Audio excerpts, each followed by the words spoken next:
来镜头所等的台湾，来看国民党的中常会下晡通过台北市基隆市甲南投县县市长参选人的提名，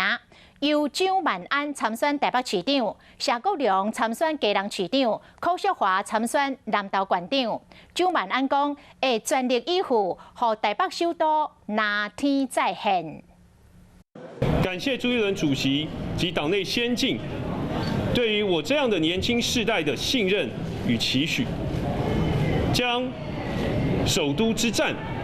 这重要的使命交付给我，我会全力以赴，而且一定会让蓝天再现，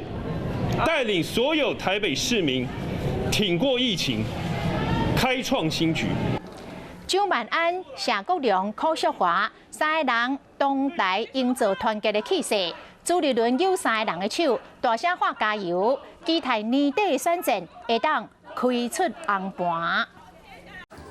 华视新闻看起来，赶快订阅我们的华视新闻 YouTube 频道，欢迎按赞、订阅、开启小铃铛，最新最及时的资讯要提供给你。